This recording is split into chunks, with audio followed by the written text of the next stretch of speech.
How's it going, everybody? It's Warren. Welcome back to the Cosmic Wonder, and the MCU's Phase 4 is moving forward full blast right now. It started with Wandavision, even though it wasn't supposed to, but it did, and it set up the more mystic side of the MCU, and that's what we're going to be revisiting in Doctor Strange and the Multiverse of Madness. Then we had the Falcon and the Winter Soldier, which is the more grounded side of the MCU. It gave us our new Captain America, Sam Wilson, and it laid the groundwork for the new Avengers to come in. And now we have Loki, which is pretty much going to shatter the entire universe, leading us right into Spider-Man No Way Home and Doctor Strange in the Multiverse of Madness. And the next step of Phase 4 is apparently mutants. We have a couple of confirmations for a few different mutants coming to the MCU in Phase 4 in certain movies that we'll talk about. And I also have a theory on how the mutants actually came to be a thing in the Marvel Cinematic Universe. And for those of you who are wondering, yes, I believe that they have been in the MCU the entire time. But I'll break it all down. If you love Marvel and want to stay up to date on all things happening in the MCU, be sure to subscribe and hit that notification bell so you don't miss out on any of the latest videos.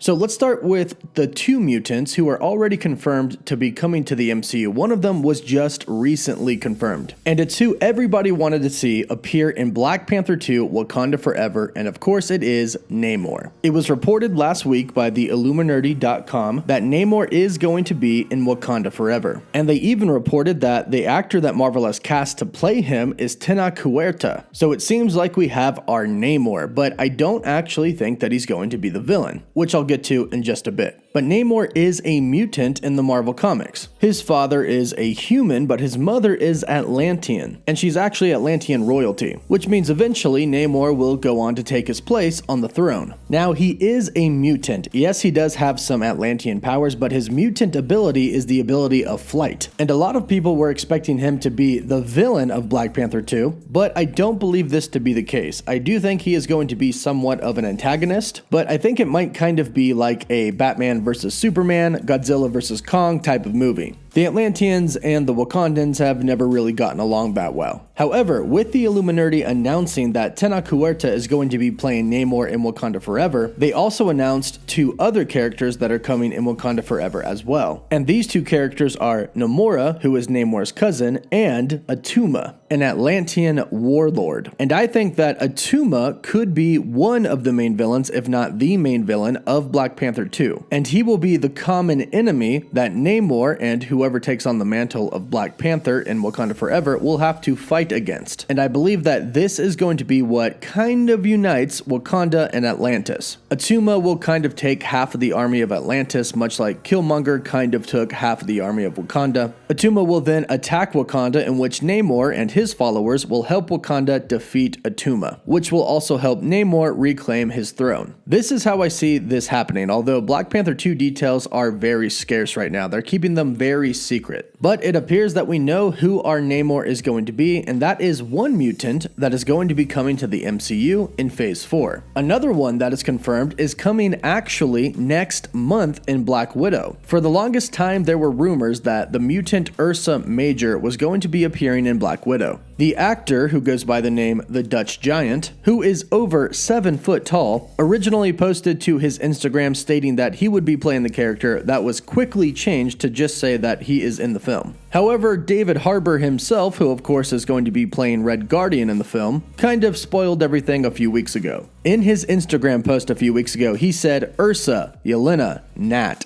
CD, Sputnik, I, and all the rest of the Winter Guard look forward to sharing a popcorn bag and a big old screen in a dark theater with you on July 9th. The first word he said was Ursa, which is Ursa Major the Mutant, the person who has the ability to turn into a giant bear. And of course, the other characters he mentioned are the rest of the Winter Guard, but let's keep this focused on the mutants for now. Bottom line is he confirmed a mutant, Ursa Major, will indeed be in Black Widow. So mutants are going to start to be introduced in the MCU less than a month from now, which is insanely exciting because obviously with the Fantastic Four coming, the actual X-Men team will eventually be coming as well. And that setup is going to begin in Phase 4. I also want to add the possibility of Doctor Strange in the Multiverse of Madness introducing mutants. It is not confirmed to be introducing any, but it is literally a movie that can do whatever it wants. In a movie that involves the multiverse, there are really no limits. All you have to do is step inside a different universe and you you can do whatever you want in that universe because it won't affect the main MCU. However, you can bring things from other universes into our main universe, and then they do affect our universe. So just like Tobey Maguire's Spider-Man and Andrew Garfield's Spider-Man can be taken from their respective universes and come into ours and help Tom Holland's Spider-Man fight the Sinister Six, this can happen with mutants as well. Right now, it's been reported and rumored by a few trades that Ghost Rider is actually going to be introduced in Doctor Strange 2. And although not necessarily a mutant, he's still a really insanely cool character. But the bottom line, and my point is that they can really do whatever they want in that movie. And it also has been reported that the Illuminati could be introduced in the MCU pretty soon, and one report says that they're coming in Doctor Strange in the Multiverse of Madness. Now, Professor X is a part of the Illuminati in the comics, but we'll have to see who the actual members are when they get introduced into the MCU. Now, as far as the big question of have the mutants been a part of the MCU this entire time during the Infinity Saga, I have a theory about this, and my theory says yes. And my theory comes down to the Eternals, specifically one Eternal and one Deviant. Now, we don't know all of the details of the Eternals yet. However, I think I could have figured out how the mutant gene, or the X gene, comes into existence. Now, there are a lot of theories out there stating that the Celestials did experiments on humans, and that's how the X-Men come into play. That's how the Eternals were created, and that's how the Deviants were created.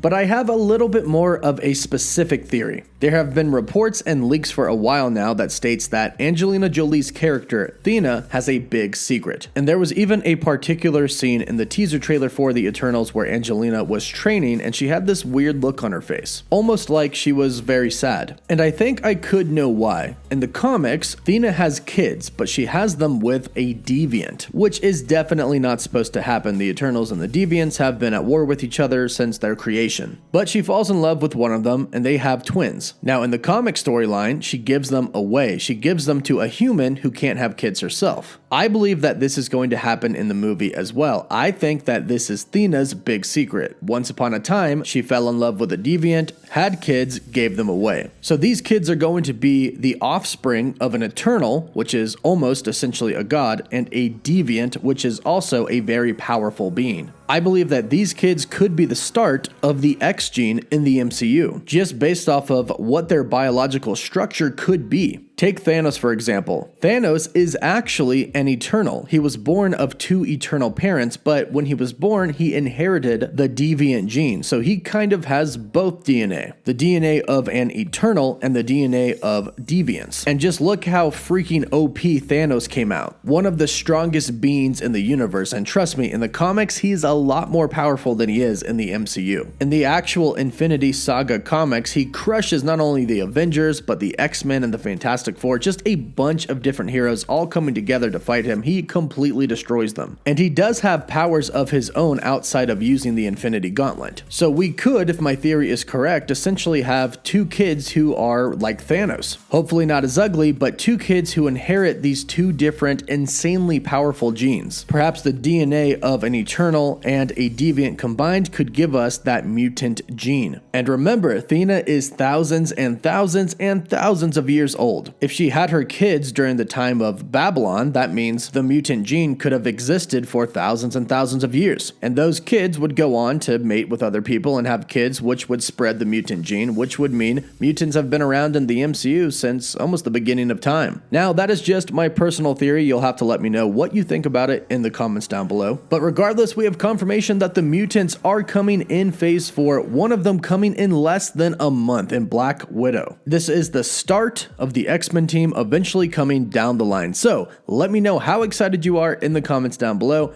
Don't forget to subscribe and hit that notification bell so you don't miss out on any of the latest mutant updates. Don't forget to like the video, and for live updates, you can follow me on Instagram and Twitter. As always, thank you all so much for watching. Woof woof.